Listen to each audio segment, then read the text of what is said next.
Сәлеметсіңдер ме оқушылар? Бүгінгі сабақтың тақырыбы анамның тапсырмасы. Бүгінгі сабақта ауызша және жазбаша тапсырма беруді үйренесің. Жаңа сөздерге назар аударайық. Міндет, міндетті түрде. Оқушылар, жаңа сөздерді сөздік дәптерімізге жазып алайық. Бірінші тапсырма. Сұрақтарды көршіңмен талқыла. Үйде атқаратын міндетің бар ма? Үйде не істейсің? Анаңа қалай көмектесесің? Оқушылар, ойланайық.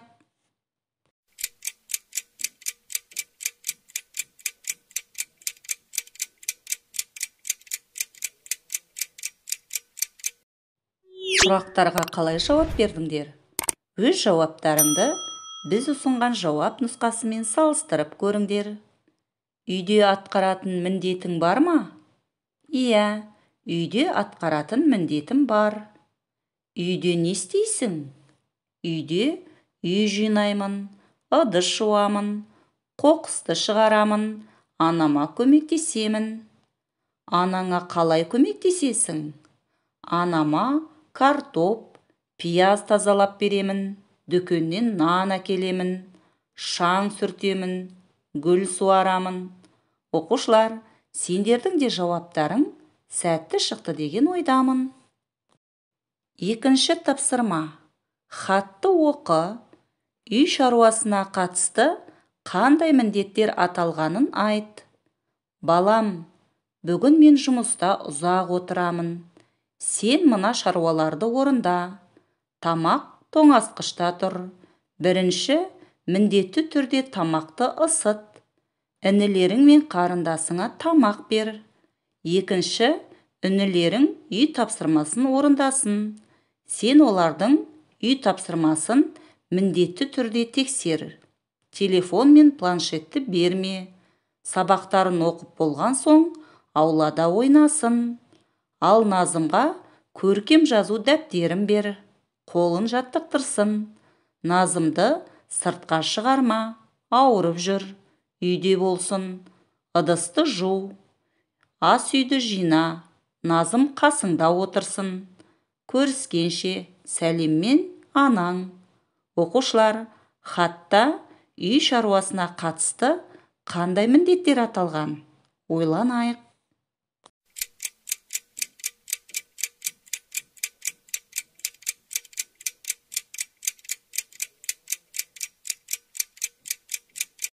Анасының хатында үй шаруасына қатысты қандай міндеттер аталған? Бірге тексерейік. Тамақты ысыт. Інілерің мен қарындасыңа тамақ бер. Інілерің үй тапсырмасын орындасын. Сен олардың үй тапсырмасын міндетті түрде тексер. Телефон мен планшетті берме. Сабақтарын оқып болған соң аулада ойнасын. Ал Назымға көркем жазу дәптерін бер. Назымды сыртқа шығарма. Ыдысты жу. Ас үйді жина. Оқушылар, сендердің де жауаптарың осындай болды деген ойдамын. Үшінші тапсырма. Суреттердің ретін көрсет. Анасы баласына қандай тапсырмалар берді? Оқушылар, іске сәт.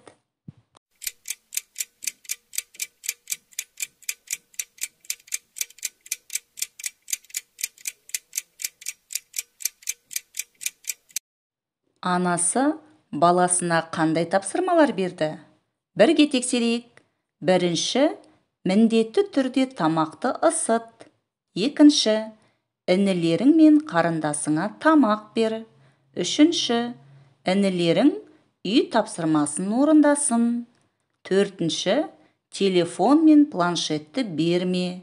Бесінші, Назымға көркем жазу дәптерін бер. Оқушылар, сендердің де тапсырмаларың сәтті орындалды деп сенемін. Төртінші тапсырма. Сурет пен үлгіні пайдалан. Сөйлем құрап жаз. Оқушылар, ойланайық.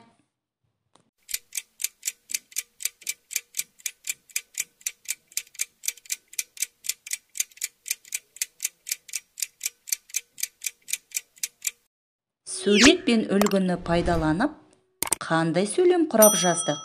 Бірге тексерейік.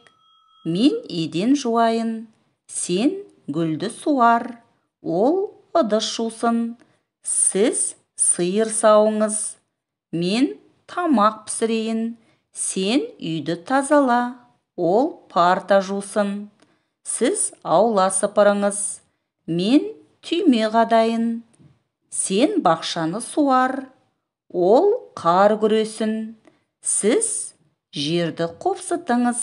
Оқушылар, сендердің де құраған сөйлемдерің сәтті шықты деген ойдамын. 5-ші тапсырма. Көп нүктенің орнына қосымшаны дұрыс жаз. Оқушылар, жұмыстарыңа сәттілік тілеймін.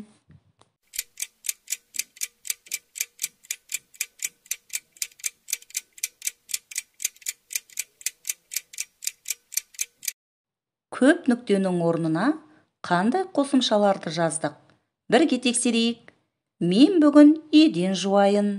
Сен бүгін теледидар қарама, одан да бақшаға қара.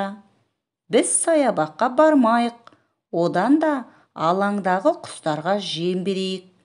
Үйді олар жинамасын, біз жинайық, олар гүл отырғызсын. Сіз қағазға жазыңыз, мен сізге қалам берейін. Сен еденді жума, одан да шаң сүртші. Кеттік, менімен бірге жүріңдер, қой бағайық. Біз бақша егейік, сендер ауланы сыпырыңдар. Сен анаңды ренжітпе, айтқанын тыңда. Оқушылар, сендердің де тапсырмаларың дұрыс орындалды деп сенемін. Сонымен оқушылар, бүгінгі сабақтан не үйрендік? Ауызша және жазбаша тапсырма беруді үйрендің. Енді бүгінгі сабағымызға жетістік баспалдағы арқылы кері байланыс жасайық. Барлықтарыңның білімдерің шыңдалды деген ойдамын. Үйге тапсырма. 49-шы бет, 6-шы тапсырма. Ініңе хабарлама жазып қалдыр. Бірнеше шаруаны тапсыр. Оқушылар, сабақ аяқталды. Сау болыңдар.